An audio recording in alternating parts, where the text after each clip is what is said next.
is ripe for the pickings. If somebody come up with something hot, I think WWE can get taken over quickly. Because if WWE is fiddling in the 2.8s to 3.2s, somebody could come right up, and if TNA started doing consistently, 1.5, 1.6, if start fiddling in the twos, then the difference is really not that much. 1 point is not that much.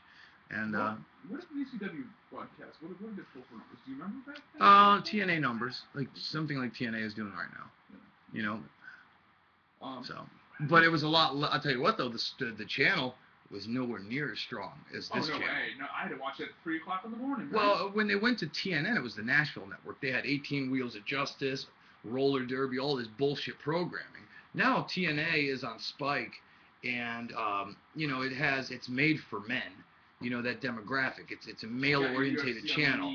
So So I really think that that if it was today, it would be a big difference. But I want to go back to the John Morrison thing first. Yeah, sure. Because here's the deal, and I saw something over last week where Maria. Yeah. I can't even say it. Cornelis. Yep. Cornelis. Sure. Her and I don't remember who the other diva was, but another former diva were talking, and they're saying, and they're talking now, and they're starting to run their mouth with Lagana on I Want Wrestling. Yeah. Who obviously Lagana's a former writer, if anybody doesn't know who he is. Basically, what they're saying is that Drew McIntyre and John Morrison are both paying for Melina, and whoever Drew McIntyre was with or is with, whatever, they're paying for their sins. And I can see it. I mean, but if that's the case, boy, that's some petty shit, isn't it? I mean, we're talking a wrestling business here. I mean, to me, that there's no excuse for that. This is about making money. This is about drawing. And who's sleeping with who bullshit? I don't care who you're fucking and who you're not fucking. The bottom line is this is entertainment. And, it's all about who could put asses in the seats. And I think, Vince has always been so cocky, and the people that work for him have always been so cocky that they seem to not give a fuck about what's drawing and what's not. And I'm going to punish you. I mean, fuck, if Drew McIntyre, you feel he has the juice to go out and draw, then fucking use him. Don't sit here with and punish the kid for a year.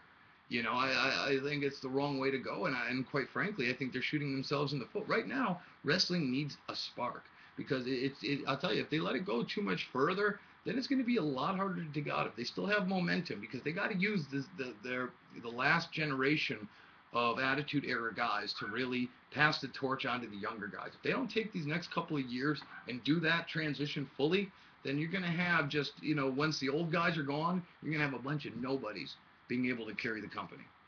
And they've got to do it quick. They've got to do it quick, because right now I don't see, if all those guys left, if Hunter left, if Undertaker left, and all the other guys, weren't around ever again, then what do they have?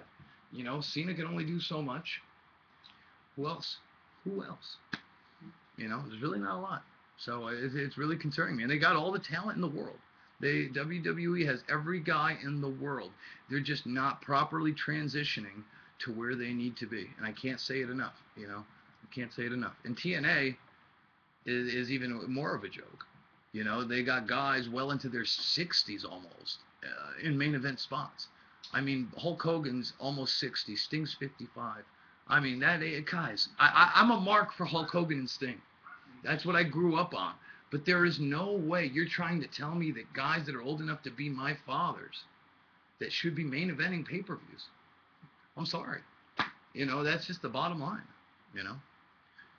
So. Dude, I'm going to ask a question. Yeah, absolutely. Go ahead. I'm sorry to take away from anybody else's time, but what match out there showcases Peter Polacco's skills the most? One of my favorite matches that I liked, that showcased me as a heel, as a wrestler, versatility, was me and Shane Douglas in Philadelphia. One of them. It was a great match that we had in Philly as a heel that really showed my bumping ability, my ability to sell, that whole attitude, that just incredible intensity, that whole attitude.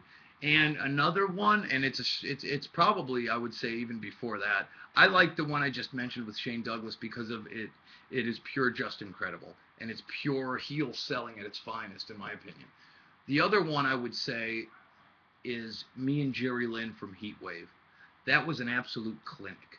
20 minutes of, I mean, Frankensteiners from the top rope to the floor through a table, tombstone off the top rope, you know, just all kinds of technical back and forth wrestling exchanges, high spots. So that one too. But those two matches are definitely there as far as, you know. Can you go chain wrestling? Oh, absolutely, absolutely. I mean, it's probably not my strongest suit, but yeah, I could definitely do it as well as anybody out there right now. Maybe not as well as the Steve Regals, the William Regals, and Brian Danielsons, and you know, Nigel McGuinness. I mean, those guys obviously probably a lot better than I am, but I can hold my own. I've worked at Regal many times and held my own. So, you know. Yeah, there's another thing too. You know, I saw a couple of matches with him and Benoit. Yeah, I was there when I main evented that show. The Brian Pillman Memorial 2000. I was the ECW World Heavyweight Champion, defended the title for the first time outside of ECW on an indie show for the Pillman Memorial, me against Raven, actually. And that was the night that Brian Pillman and William Regal stole the show with a classic wrestling clinic. Regal and Benoit. Oh, it was amazing. Super Yeah, it was on like a different stratosphere. You know. I edited that. Yeah. Man, I had a hard time editing it because I didn't want to cut anything. No, it was amazing. It was amazing. You know, and we had a great match, and no match that night could hold a candle to it. One of the best indie shows ever, by the way. You know. What was the promotion that you liked working for the most? Full-time promotion? Oh, ECW by far. I mean, that's a given. You know, nothing like ECW. Gary WL actually has a great question. Sure. I'm glad he asked it, but would you serious wrestle as Aldo if you could wrestle in Portugal? Oh, I am gonna do that. Yeah. Please elaborate, please. Well, we got a lot of new viewers right now. Yeah, that haven't seen the show. Sure. I was contacted by a promoter in Portugal who is the color commentary for WWE in Portugal. And he asked me a question, would I consider doing the Aldo Montoya gimmick in Portugal? And I was very hesitant, of course.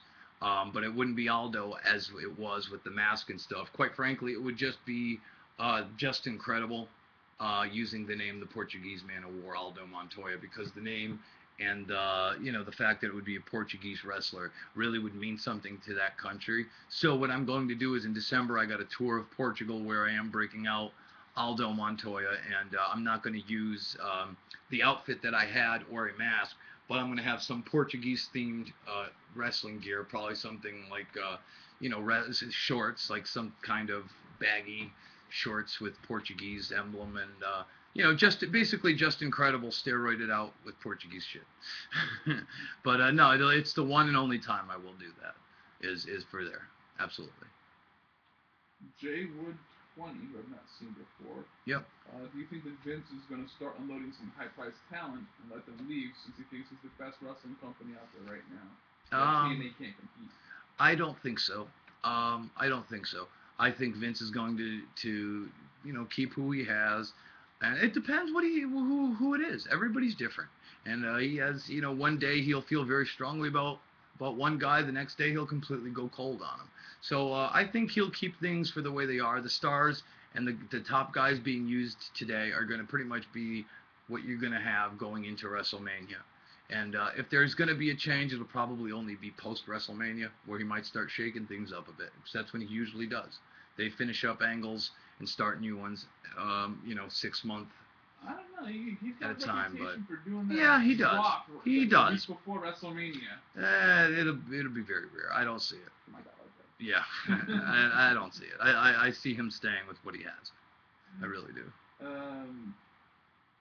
Is it true that New Jack and Chris Hamrick are best friends? I have no idea. No idea.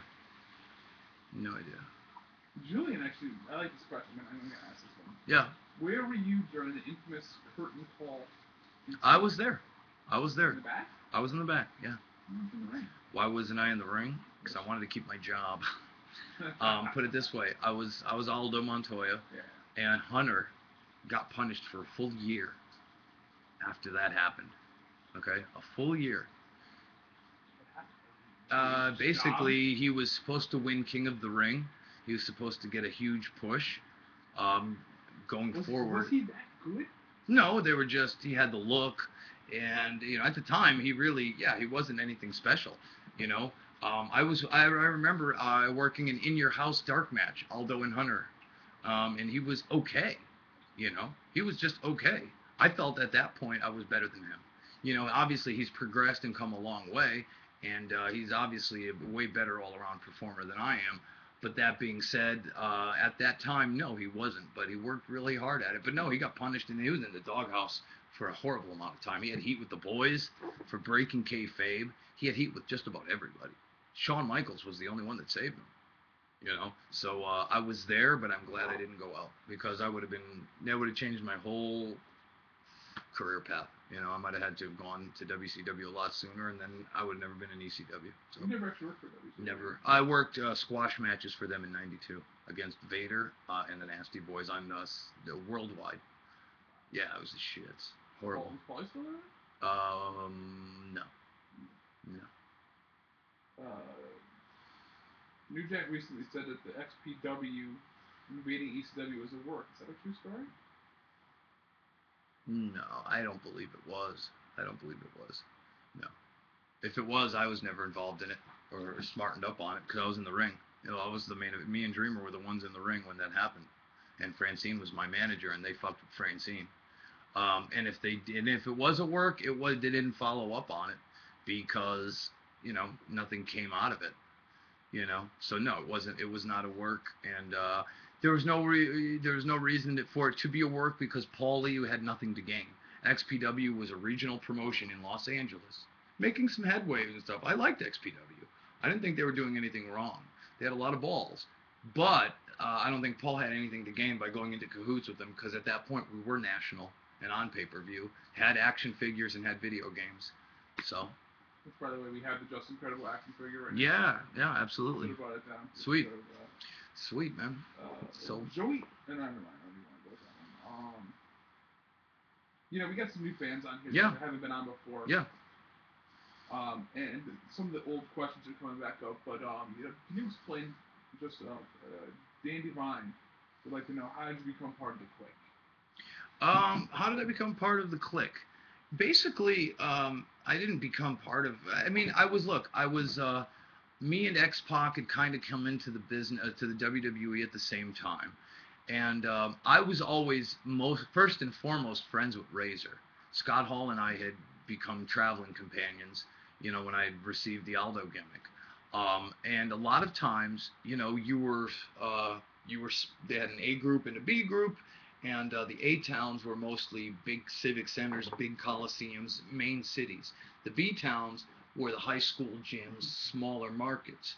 Raw, SmackDown. Yeah, pretty much. And what had happened was, a lot of times Shawn Michaels, Triple H, and X-Pac, and whoever, Kevin, they were on the A towns, and Scott and I were on the B towns. So we traveled together, and then Scott and I became so tight that what had happened was, when we were mixed up, it's like, hey, Scott's not on this tour, I got nobody to travel with. Hey, Shawn, take PJ. So I would be in Shawn Michaels' car with Pac, and then it just became, you're at the airport, Hunter, go with PJ, or we just all switched, and it was basically a group of guys traveling with each other, shared the same passion for the business. The same love for the business, because at that time, nobody really, it was almost in vogue and cool to, let's not work hard, let's just do the bare minimum, fuck it, I ain't gonna bump tonight, we're only in Milwaukee in front of, it's only 5,000 people tonight, fuck it, I don't want to work, to where we were like, fuck this, let's rock this motherfucker, let's tear the house down every night. And that was our attitude. We wanted to work. We wanted to prove these motherfuckers wrong. We wanted to blow the roof. All of us had the one thing in common, that we wanted to be the best at what we did. And that was our attitude. And it was like, I was a silent partner in it, because I was the youngest, even of Waltman. We were the same age, but he had, the better position. And really, they didn't want to have the same heat